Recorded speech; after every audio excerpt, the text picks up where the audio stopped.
Hello, Brigadiers and Brigadettes and hockey fans alike. This is your captain speaking. Welcome to my channel. Now let's jump into some hockey content. Hello everybody, we're going to continue on with our videos as expected. And I just wanted to say I got a negative amount of comments, a lot of negative comments from my video yesterday. I don't care. I really don't. Got me a lot of views and got me, probably around 16 subscribers. So for the people that said I should stop making videos, unfortunately for you, here I am the next day putting out videos. On top of that, I wanted to say for anybody that was here yesterday that said they would never watch any one of my videos again, if you comment on this video now, that makes you a liar. So we'll see. And also, I just wanted to say that yes, maybe I wasn't a huge fan of the trade, but it doesn't mean that I think it's going to be a terrible trade. I do think Laine will provide a lot of offensive value. We'll see about Roslovic, but I'm going to support them either way. So yeah, it's not like I'm going to hate these players and then anytime anything goes wrong say, see, I told you. I do think that Laine re-signing is going to be a key piece of this trade, and we'll see. But with that being said, we're going to talk about the Montreal Canadiens today and whether or not they're the real deal. So, the Montreal Canadiens are currently first in the Scotia North Division, but is this the real thing? Well, it certainly helps that 6 games in, they still haven't lost in regulation, and they have 10 points in 6 games played. However, you can't rule out hot starts, and even so, more so since this season's only 56 games. To start off, I really just have to say that the Canadiens are probably one of the most entertaining teams in the league to watch right now. I did expect that from them, but I didn't think that I would expect the offense to perform at such a high level to start the season. And here we are. The real question is, how did we get here? The first game of the season, they played Toronto. In an eventful game, they lost 5-4 in OT. Unfortunately for Habs fans, they lost after they had a 3-1 lead in the second, but either way, you pick up a point against Toronto, that's good. Then they beat the disappointing Oilers in back-to-back games by a combined score in those 2 games of 8-2. One notable thing about that was the Oilers in one of those games had 7 power play opportunities, and the Canadiens killed off all 7 penalties, so that was crazy. I thought the Oilers would obviously split at least one of those 2 games, but Edmonton is looking kind of disappointing to start off the year, but we'll see how that plays out. And then they played the Vancouver Canucks in the first 2 games out of the 3 in that series. They split. The Canucks won the first game in a shootout 6-5, and then Montreal returned the favor the next game with a score of 7-3. And Tyler Toffoli has been insane in these 3 games against Vancouver. And then obviously last night they flexed their muscles again, winning by a score of 5-2 against the Canucks at a game that was hard to watch. I didn't get to watch a lot of it. I've been busy. I've had work, and then obviously with school starting back up, you're adjusting to new classes, but it's just one of those things that the Canucks defense and the goaltending is not exactly what I think it should be, but here we are. Still, I haven't answered the major question of the video, and that question is whether or not Montreal is the real deal. Well, there absolutely are some things that are promising about Montreal's start, such as they at least got a point in against Toronto when they played them, and then they swept the Oilers, and then they picked up 5 out of the possible 6 points against Vancouver. I have said that Vancouver likely would be hunting for the 4th spot at very best for a playoff spot this season in the division, so it's not surprising that Montreal handled business there, but a lot of people have said that, especially with the Oilers and the Maple Leafs, these 2 teams should be towards the top of the division. I think more so for Toronto. For Edmonton, it was a little bit less clear-cut because of their goaltending. To me, Toronto is one of the, if not the best team in the Canadian division, based off, especially their top 4 forwards. That's huge. They've got a pretty good defense set up. And in that one game with Montreal, I know it's a small sample size, but it showed that Montreal could go toe-to-toe with Toronto. So that's obviously a very promising sign. As for Edmonton, they played against the best player in the world and extremely other talented players on that team, and they won both games. Anytime that you can play Connor McDavid and Draisaitl and you can walk away with 2 wins in 2 games, that is huge. I do think there are some other things we need to consider here, though. For one, Ottawa is really the only team in this division that will likely be a bad team, a really bad team. The rest should at least be able to provide consistent competition. Another thing is that Montreal cannot have Ottawa be their Detroit from last season. Last season, if I do recall, Montreal went 0-4 against Detroit, and with them playing Ottawa 8 times this year, Montreal is going to have to make sure they win at least, I think, 5 of those games and then maybe get some points in OT, or if they won 4 but then had at least 2 games where they went to OT and picked up some points, I think that would be good.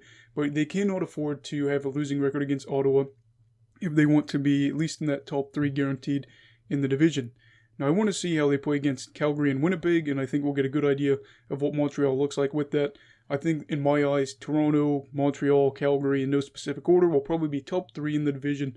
So, really what it comes down to for me is seeing if they can at least get, 4 wins or something like that against Toronto and Calgary, or at least be able to pick up points. Maybe you lose 3, but you end up getting 2 overtime losses, so you pick up 2 points there. So we'll see how it goes there, and then I think I'll be more inclined to be convinced that they're the real deal once they handle business potentially against Calgary and obviously Toronto. One thing I'll point out, and that's obvious, is that Tyler Toffoli has been outperforming his standard seasons, and he'll likely cool off at some point, but again, a lot of that was, it's a small sample size. He just went off against Vancouver. Yes, he has 5 goals. Yeah, 5 goals, all against Vancouver, of course, and 3 assists, good for 8 points in 6 games so far this year.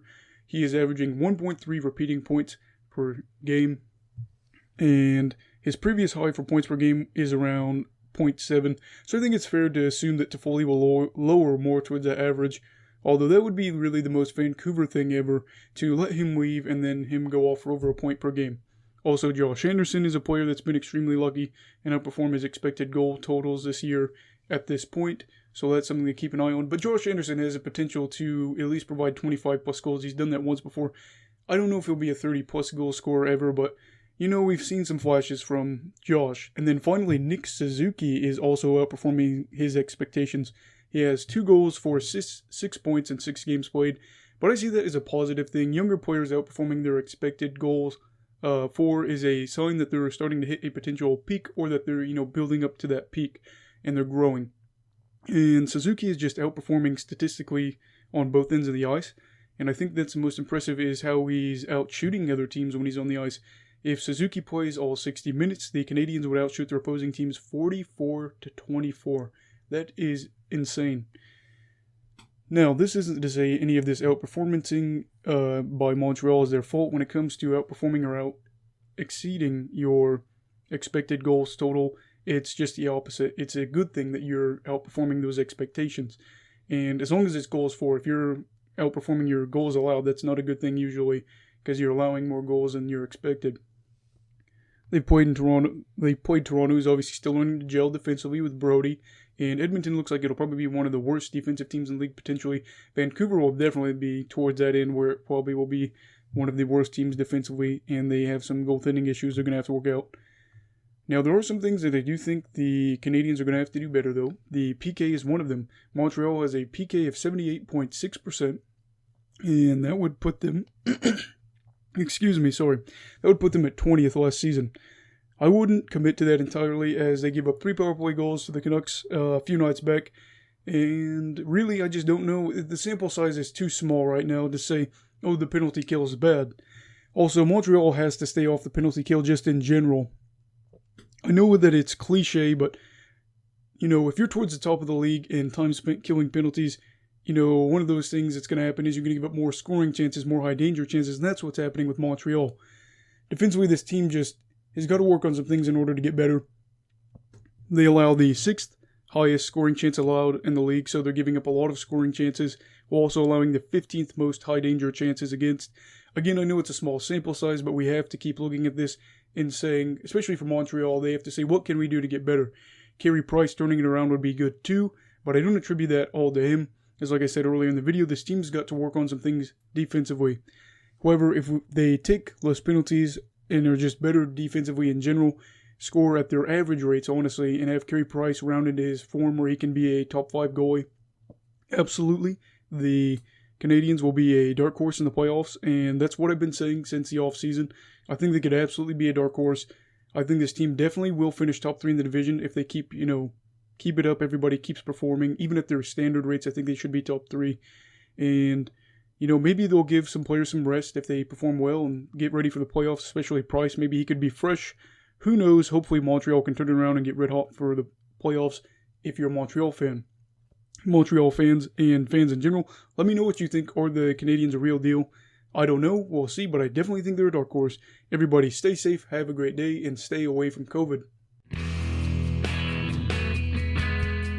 Goodbye, Brigadiers and Brigadettes, and hockey fans in general. This is your captain signing off. Have a great week.